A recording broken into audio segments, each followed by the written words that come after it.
Hello and welcome back to another exciting video. Today we will be covering the role that face surgeons and orthopedic surgeons had to fill during and after World War I. With that being said, let's begin the video. During World War I, the role of doctors was critical in saving the lives of soldiers wounded on the battlefield.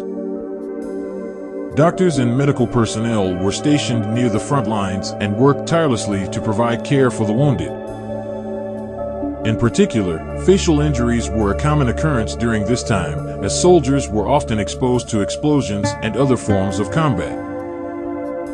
Facial injuries were especially devastating, as they often caused disfigurement and disability that could impact a soldier's ability to return to civilian life after the war. To address this issue, a new specialty emerged, that of the face doctor. These doctors were specially trained to treat facial injuries, using advanced surgical techniques to repair damage and reconstruct features. One of the most notable figures in this field was Gillies, a New Zealand-born surgeon who is widely considered the father of plastic surgery. Gillies served in the Royal Army Medical Corps during World War I and was tasked with treating soldiers who had suffered facial injuries. He quickly realized that traditional surgical techniques were not effective in restoring damaged facial features, and so he began to experiment with new approaches. Gillies developed a number of innovative techniques for repairing facial injuries, including skin grafts, tissue expansion, and the use of pedicle flaps. He also pioneered the use of new materials, such as tubes made from silver, to help support damaged facial features during the healing process. Over the course of the war, Gillies treated hundreds of soldiers with facial injuries, and his work laid the foundation for modern plastic surgery. Another important figure in the field of facial surgery during World War I was Henry Tonks, a British artist who also served as a medical officer. Tonks was particularly interested in the psychological impact of facial injuries, and he worked closely with Gillies to document the results of their surgical techniques.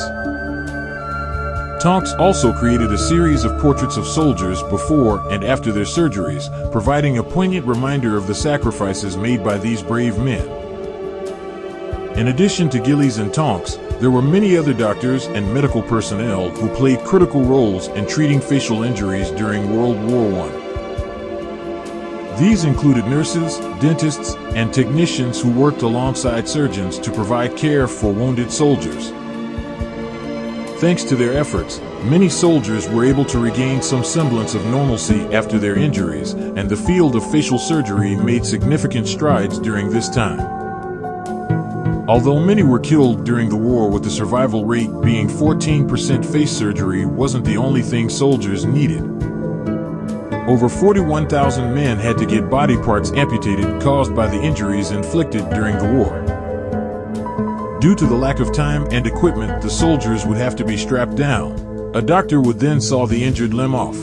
With no sleep medication, they would have suffered through it. Many soldiers took their life not wanting to be an amputee when they went home, or they didn't want to go through any more pain. This is because they would have to break the bone and cut the limb off slowly and painfully due to the lack of modern painkillers. This wasn't a once-in-a-while thing either. In the war, a total of 60,000 amputations were made. In conclusion, the role of face doctors and orthopedic surgeons during World War I was critical in treating soldiers with facial injuries.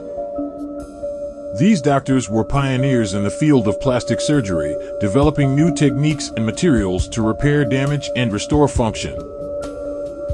Although their work was often difficult and emotionally challenging, they were committed to helping soldiers regain some measure of normalcy after the horrors of war. Their efforts laid the foundation for modern plastic surgery, and their legacy lives on today in the countless lives they helped to save. If you enjoyed, you can like, comment, or subscribe. If you want to watch more of these types of video, be sure to come back. We post every other day. Have a good day.